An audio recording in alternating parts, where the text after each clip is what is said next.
RBI आनिला बड़ नियम एणिकी बदलजीव payment करिवार नियम वीडियो को संपूर्ण देखंतु जहा द्वारा आपण संपूर्ण सूचना पाई परिबे एवं वीडियो को लाइक सहित चैनल को सब्सक्राइब रखंतु जहा द्वारा आपण एई भई लेटेस्ट न्यूज बेटे सर्वे प्रथमे पाई परिबे। तो आसंतु संपूर्ण खबर पर नजर पकेबा। डिजिटल जुगरे पेमेंट सहज होइथिबा हेतु ऑनलाइन ठकेई मामला मध्य द्रुत गतिरे वृद्धि पाइछि। ठकमानक ठारू आपणक कठिन अर्जित टंका को सुरक्षित रखिबा पाई भारतीय रिजर्व बैंक आरबीआई किछि परिवर्तन प्रस्ताव देछि। एही नुवा नियम गुड़िक ग्राहक मानकु सेमानक टंका उपर अधिक नियंत्रण देबा एवं ठकेई रे परिसर को कम करबा पाई लक्ष्य रखिछि। आरबीआई एही प्रस्ताव गुड़िक उपर 2024 मे 8 पर्यंत साधारण मतामत लोड़िछि। आसंतु जानिबा एही परिवर्तन गुड़िक आपणक बैंक जीवन को किपरि परिवर्तन करिवो। किल स्विच नियम वन बटन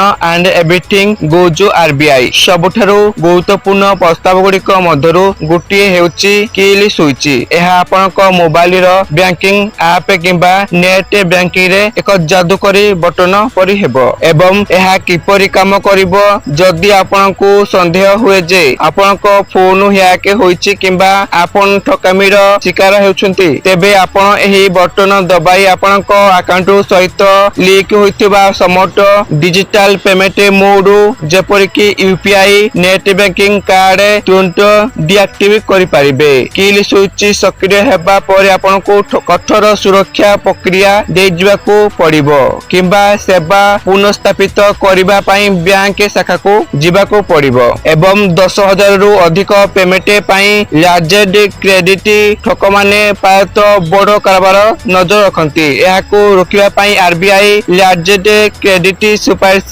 करिछि। जदि आपण 10,000 रु अधिक पेमेंट करंती तेबे टंका तुरंत अन्य बैंक अकाउंट को स्थानांतरित हेबो नाही एवं 1 घंटा होल्ड कारबार आरंभ हेबा परे 1 घंटा होल्ड पीरियड होई पारे। एही समय मध्यरे आपण अकाउंट को टंका कटिजिबो किंतु एहा अन्य पक्ष पाखरे पहुंचिया पूर्व आपण एहाको बातिल करि परिबे। परिसंख्यान दर्शाए जे मोटू ठकेई मूल्य रे पाय 98.5% 10,000 रु अधिक कारबार सहित जड़ित अछंती। तो एहा थिला सूचना। आपण माने वीडियो को संपूर्ण